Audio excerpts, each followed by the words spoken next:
안녕하십니까. 똑다정 다이어트의 김상만입니다.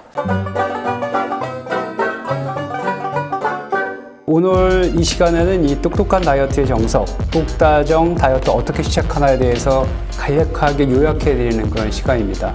사실 똑다정 다이어트를 시작한 이유는 여러분들이 다이어트에 실패하지 않게 모두 다 할 수 있도록 쉽게, 그리고 나중에 이 어렵게 성공한 체중 감량이 다시 재발하지 않도록, 그리고 여러분들이 이 체중 감량이 건강적으로 도움이 될 수 있도록 유도해주는 이런 다이어트가 이제 똑다정 다이어트인데, 계속해서 이제 제가 정보만 올리다 보니까 전체적인 흐름이 없다라는 분들이 있어서 제가 그 전체적인 흐름을 요약해드리는 그런 시간이 되겠습니다. 이제까지 30년 동안 이 다이어트 쪽에 관심이 있고 또 고객이나 환자들을 대하면서 이 다이어트를 위한 준비가 안 된 사람들이 다이어트를 시작하면 그 사람들한테 나타나는 부작용, 그리고 요요현상, 그리고 오히려 다이어트를 시작하지 않은 게 더 좋을 정도로 건강을 해치는 다이어트를 많이 봤기 때문에 이 다이어트를 하기 위한 준비 과정이 훨씬 더 중요하다고 제가 말씀을 드렸는데, 그래서 첫 번째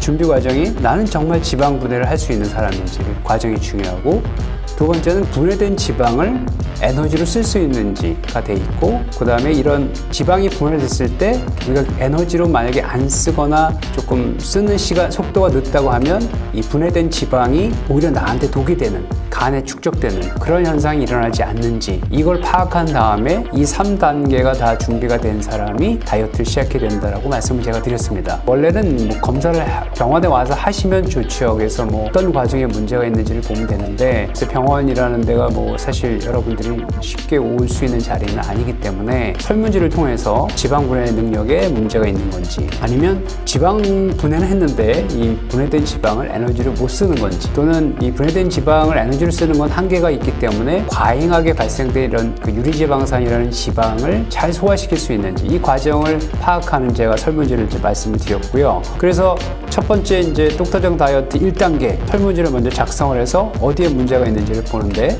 만약에 이렇게 축적된 지방을 분해할 수 있는가 했을 때 아니요. 그러면은 제가 여러 가지 문제가 있다고 그랬죠. 뭐 염증이 있다든가 여러 가지 문제가 있기 때문에 이것부터 해결을 하고서 이 지방 분해를 위한 전략을 마련을 한 다음에 이제 시작이 돼야 되고, 만약에 설문지를 통해서 나는 축적된 지방을 분해할 수 있는 능력이 있다. 그러면 이제 2단계로 가서 이 분해된 지방을 에너지로 쓰고 있는가라는 설문지를 이제 작성하죠. 그래서 만약에 아니라고 그러면 분해된 지방을 에너지로 사용하고 있는 전략을 마련해야 돼요. 만약에 산소 공급이 안 된다, 만약에 수면 무호흡이 있다든가 그러면 치료를 해야 되고, 또 지방을 에너지로 사용하기 위한 어떤 그 건강식품을 먹는다든가 이런 방법으로 이제 그걸 해결을 하고, 그래서 이제 해결이 됐다. 그러면 분해된 지방까지도 이제 에너지로 쓸 수 있다. 그러면 이 분해된 지방이 간에서 잘 대사가 되는지를 이제 설문지를 해보고, 여기에 만약에 안 됐다. 그러면 여기에 대한 어떤 문제를 해결을 해야 되죠. 그래서 이건 제가 다른 유튜브를 통해서 말씀을 드렸고, 이게 모든 게 다 됐다. 그러면 이제 이때는 자기가 다이어트를 시작할 준비가 돼 있는 겁니다. 이제부터는 이제 다이어트를 시작해야 되죠. 그러면 이것만 됐으면 다 되느냐? 이제부터가 시작인 거예요. 이제 준비가 끝났는데 그 준비 과정이 아주 중요하다는 게 바로 이 똑다정 다이어트의 원칙이고, 그럼 다이어트 시작을 하면 2단계는 이제 그럼 다이어트를 이제 본격적으로 해야 되는 거죠. 본격적으로 했을 때 두 가지 이제 큰 요인이 하나가 있는데, 그러면 지방을 이제 분해를 시키려면 조금 덜 먹고 에너지 소비량을 늘려야 되는데, 첫 번째가 식욕을 조절할 자신이 있는가, 식욕을 그런 자기 스스로가 컨트롤할 수 있는지를 보고, 만약에 이 파트에 문제가 있다고 하면 제가 가짜 배고픔 없애는 방법, 그리고 식욕이라고 하는 거는 억제하는 것이 아니라 자연적으로 없어야 된다는 그런 방송이 있으니까 그걸 보시고 내가 정말 식욕을 스스로가 컨트롤할 수 있는지를 만들어주는 게 되게 중요하고, 두 번째는 식욕, 덜 먹는 것만 중요하다고 제가 하지 않고 일상적인 소비량을 늘려야 된다고, 그래서 지금의 생활 습관을 자기로부터의 혁명을 통해서 바꿔야 된다고 니트를 이제 강조를 했는데, 그래서 니트 쪽에 바꿀 준비가 되어 있느냐, 그래서 혹시 이 방송을 보지 못하신 분들은 그 방송 부분을 가서 참고하시고요. 그리고 이제 자신의 식사요법을 이제 찾아야 되는 거예요. 자기한테 맞는. 실패하지 않고 나의 상태가 어떤지를 봐서 만약에 지방 분해 능력에 문제가 좀 있다든가 또는 그걸 에너지를 못 쓴다든가 거기에 간에서 해독을 못 하다든가 안전한 사람은 사실 다이어트를 시작 안 해도 되는 사람이었기 때문에 조금씩 문제가 있는 것을 보충해주는 식사요법을 찾아야 되죠. 첫 번째가 얼마나 먹을까? 그래서 표준 체중이라는 얘기를 했고 제가 식사요법에 제가 자세히 설명을 드렸고 두 번째는 언제 먹을까? 언제 먹을까? 자기의 생활 습관이라든가 근무 형태에 따라서 언제 먹는지 그리고 그 언제 먹는 게 제대로 되고 있는지에 대한 인식을 갖고 있어야 되니까 그것도 이제 방송에 참고하시고 그 다음에 무엇을 먹을까? 자신의 체질을 파악하고 나한테 염증이 있는지를 보고 어떤 음식을 먹어야 될지 이것을 이제 파악하는 게 중요하고요. 두 번째는 이런 게 아무리 좋다고 해도 내가 할 수 있는가 한계가 있어요. 자기가 만약에 이제 요새 일이 너무 바쁘고 회의도 많고 또 스트레스도 많고 감정적으로 많이 무너져 있다 그러면 절대로 시작하시면 안 돼요. 그거는 100% 실패하거든요. 그래서 내가 할 수 있는가가 되게 중요하고요. 그 다음에 언제까지 할 수 있는가. 다이어트가 뭐 만약에 3개월에 무슨 뭐 한 12kg 제가 경험한 분 중에 6개월에 23kg, 그래서 3년에 걸쳐서 46kg 뺀 사람이 있는데 그분 같은 경우는 자기 본인이 작정을 했거든요. 나는 이걸 최대 목표로. 그렇지만 그렇지 않아서 뭐 단기간적으로 나 2달 만에 뭐 8kg 뺄 거야.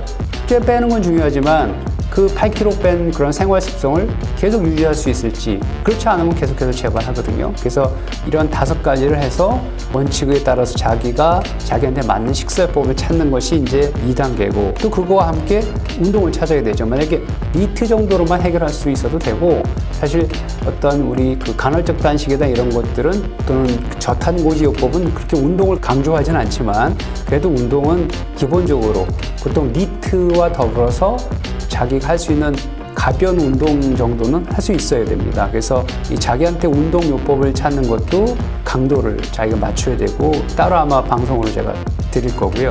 그 다음에 얼마나 자주 할까 결정해야 되고 세 번째는 얼마 동안 할까가 또 중요하고 그 네 번째는 나는 어떤 근육의 문제인가. 여기서 뭐 백색 근육, 적색 근육을 통해서 만약에 백색 근육을 하기 위해서는 어떤 운동을 해야 되는지 이 운동 종류에 따라서도 되게 자기가 선택해내는 게 중요하고 역시 이것도 운동도 어떤 분들이 이제 뭐 자기가 운동요법을 하기 위해서 뭐 헬스센터라든가 이런 거 등록하는 건 좋은데 그 등록하는 기간 자체를 만약에 거기에만 중점을 두게 되면 어떤 이유에 있어서 운동센터를 못 가게 되면 리듬이 탁 깨져서 다이어트를 포기하는 사람들이 굉장히 많거든요. 그래서 그런 운동센터를 이용하고 운동하는 방법 이런 걸 배운 거에 몇 개월 동안 다니는 거는 저는 괜찮다고 생각하는데 거기에만 의존하실 필요는 없고요. 꼭 집에서 할 수 있는 거를 자기가 마련을 해서 이렇게 이 운동의 5가지 원칙에 따라서 자기한테 맞는 그 운동을 선택을 하셔야 됩니다. 그래서 이제 시작이 되는 거죠. 그러면 이제 그 똑타정 다이어트의 3단계는 보면 만약에 이렇게 해서 축적된 지방이 분해되고 뭐 해서 이제 시작을 했어요. 그래서 4주 동안에 다시 한번 점검해 볼 필요가 있어요. 4주 동안 했는데 체중이 줄고 있지만 그 체중 중에서 근육이 줄 수도 있기 때문에 정말 체지방이 감소되고 있는가 그냥 체중이 감소되고 있는가를 따지는 것이 굉장히 중요합니다. 그래서 만약에 그 체중이 감소되면서 체지방이 감소된다. 그러면 계속해서 그렇게 가고 그래서 적정 체중이다. 그러면 이제 유지하시면 되는데 만약에 근데 4주 동안 이렇게 열심히 했는데 그 내가 체지방이 감소되지도 않았고 체중이 감소되지도 않았다. 그러면 이제 왜를 한번 다시 짚어보는 시간이 이제 4주입니다. 보통 다이어트가 실패할지 아닐지는 2주 정도면 판결이 나는데 평가는 4주 후에 하라고 돼 있어요. 사람에 따라서 이 지방이 분해되는 시간이 좀 늦어질 수가 있기 때문에 정확히는 4주 후에 하는데 그때 이제 왜가 이제 있죠. 그래서 만약에 왜 중에서 똑다정에서 얘기했던 이런 다이어트 방법을 실천하지 못했다가 많이 대부분이겠죠. 근데 이제 그게 운동을 내가 못했는지 식사요법을 못했는지에 따라서 새로운 전략이 이제 필요하죠. 만약에 이것을 못 지킨 사람들은. 근데 만약에 나는 90% 쉽지 않았다고 자신했다. 그럼 나는 여기서 포기하느냐?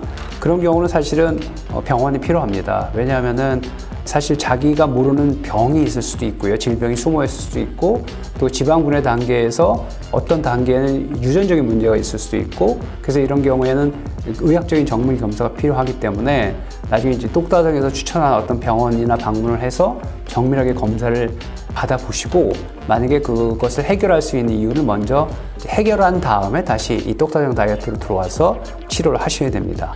그리고 만약에 체지방이 감소되고 4주 후에 체중이 감소됐는데 만약에 적정 체중이 아니다. 그러면 그대로 가시면 됩니다. 그냥 지금 다이어트대로. 그래서 이런 경우가 이제 나타나기 때문에 여러분들이 물론 제가 이제 이 똑다정에서는 준비가 되게 중요하다. 준비가 잘 된 사람은 절대로 실패하지 않습니다. 근데 준비가 덜 되거나 너무 성급하거나 조급하게 가면 실패를 하거든요. 그래서 이런 과정을 통해서 계속해서 반복이 되는 것이 이 똑다정 다이어트이기 때문에 그리고 그때 나중에 어떤 회식의 문제, 사회적인 어떤 문제 이런 것들은 계속해서 제가 방송을 드리겠지만 이런 단계가 있기 때문에 여러분들이 만약에 어느 단계 좀 자세히 알고 싶다 그러면 거기에 대한 방송 내용을 자세하게 보시고 참조해 주시면 여러분 똑다정 다이어트를 성공하는 지름길이라고 생각이 됩니다. 감사합니다.